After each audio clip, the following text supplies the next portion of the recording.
Welcome to Cass Cooks History National Dishes Edition, where each episode I pick a country at random and attempt to cook the national dish from scratch. Today, my randomiser is taking me to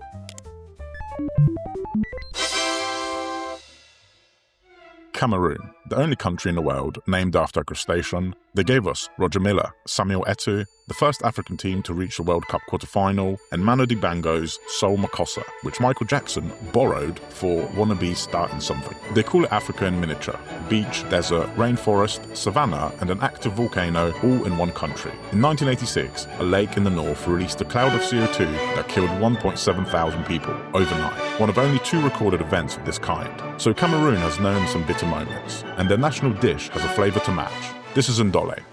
Let's make it.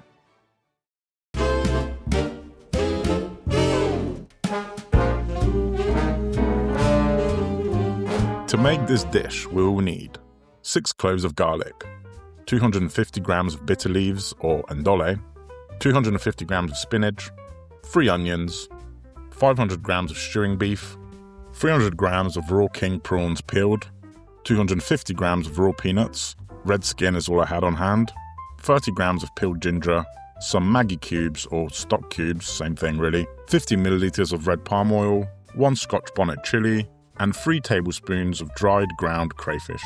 On with the prep.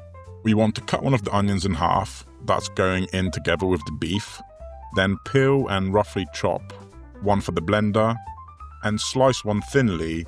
This will be getting fried with the prawns towards the end. Peel the garlic and ginger, no need to crush or grate anything since it's going in the blender. De-seed the Scotch bonnet and roughly chop the mountain of spinach. Do it in batches if you want it all to stay on the chopping board. And we're ready to cook. Transfer the beef to a pot, if you can. Add in the halved onion, 2 cloves of garlic and 2 Maggi cubes. Then cover with roughly 1 litre of water. Bring it up to a simmer and let it boil for 40 to 50 minutes until it's fall apart tender. To a separate pot, add the peanuts along with enough water to cover, bring that up to a boil and cook for 10 minutes. Then drain and let it cool. And we're ready for the blender. Go in with the roughly chopped onion, the remaining garlic and ginger, the somewhat chilled peanuts, and a cup of the beef broth. You can just ladle some out of the pot.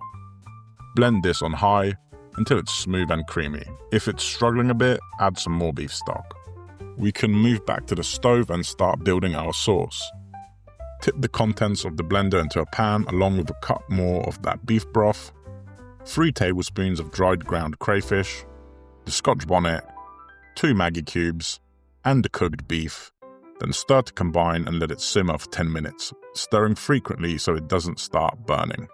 After 10 minutes, go in with all the greens, somewhat gradually so they can start wilting away and fit inside the pot, and let that cook for another 15 minutes, stirring frequently. The dish belongs to the Sawa peoples, the Douala Bassa Bakoko, who live on Cameroon's littoral coast. The bitter leaf is a plant called Veronina amygdaliana, and it grows wild all over West and Central Africa. But you can't just chuck it into a pot, you have to fight it into edibility. Boil it, rinse it, rub it between your hands until the green foam runs white. Hours of work before it's even ready to cook. Into a separate pan, add the red palm oil and the sliced onion, and cook that for 6 to 8 minutes until it starts softening, and then go in with the king prawns and cook for 2 to 3 minutes. Try not to stir this too much so you get some colour on those prawns.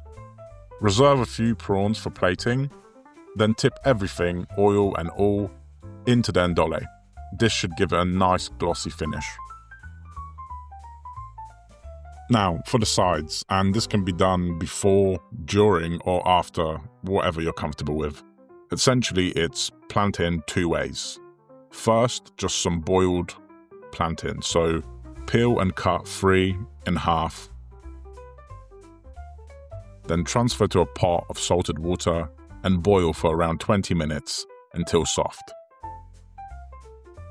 For the second way, this is called dodo, you want to peel and cut the plantain into slices.